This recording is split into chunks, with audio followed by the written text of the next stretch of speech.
Good day and welcome. Today's episode is about starting to close down your room.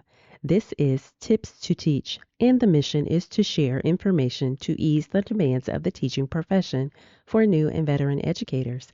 I am Shauna Jefferson, author of Shelter for New Educators, with nearly 30 years of experience in 5 districts, both public and charter, and have taught over 1,800 students. In this episode, I promise to share how to start to organize your personal belongings, your class, and school materials to be ready for closure and easily check out on the last day. Closing down your room at this point in the year does not mean stop teaching.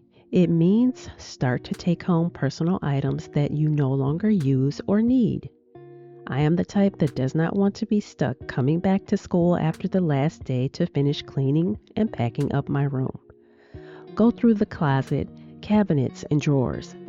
I had a few tools I bought that I no longer needed, like a staple gun, hot glue guns, hole puncher, and a label maker. If you have 2 umbrellas, take one home. Take home those sweaters, jackets, and extra pairs of shoes lying around.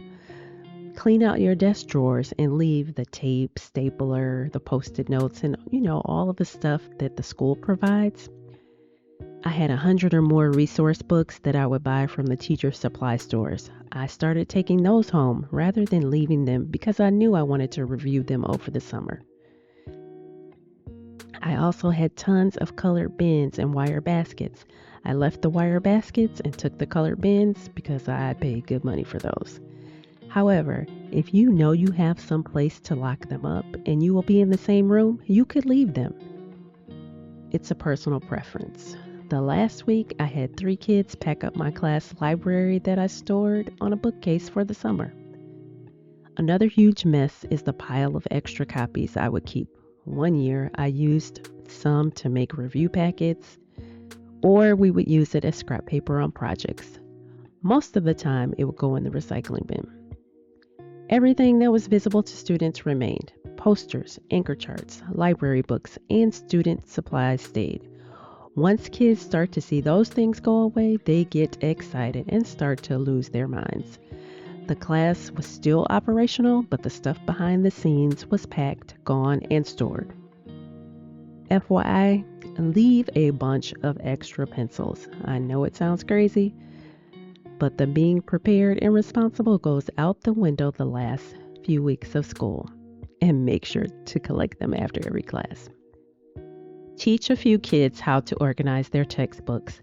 They can count them, put them in numerical order, and store them. Then all you need to do is come back and verify. Students should be in the habit of organizing their Chromebooks and iPads, so they should be letting you know of any issues, and you just need to make a note for the IT advisor. If you have science equipment, students can reorganize them, catalog, and record. The same goes for materials in art and gym classes. Students can sort paint and brushes, make a list of paint, construction paper, and sticky tape colors needed. The students could help sort out the gym equipment and organize in the utility closet. Again, just come back and verify. Next, start returning portfolio items, also known as student work samples that you may have kept over the year. It's the perfect time to pass back those huge stacks of work. That also includes academic workbooks or notebooks or projects. The Monday of the last week of school would be locker clean out day, or if you have desks, students would empty it, pack their backpack, and recycle all other papers. The week before, request one or more of those large gray bins if your entire grade level is participating. The engineer will thank you for not waiting until the very last day to throw out items. That way, the crew is not overwhelmed and the dumpsters aren't overflowing. During the week, students can help cleaning desks and chairs. They can take down bulletin boards, the anchor charts, and posters.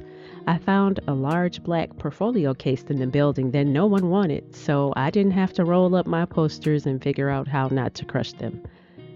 Now, on the administrative side, you may have a few procedures to be aware of. First, your tech advisor will start the process of collecting Chromebooks, iPads, and laptops. He or she will probably start preparing in early May, if not April, unless your school has end of the year testing or depending on the number of devices that needs to be returned. Second, depending on your school, you may have a checkout procedure. This is when you turn in keys, all tech and AV equipment, devices, all, the stuff you use in your room. Your room gets checked for needed repairs. Items have been stored, items have been returned. Windows locked, shades closed, and desks and chairs are stacked. Last, there may be additional closeout procedures.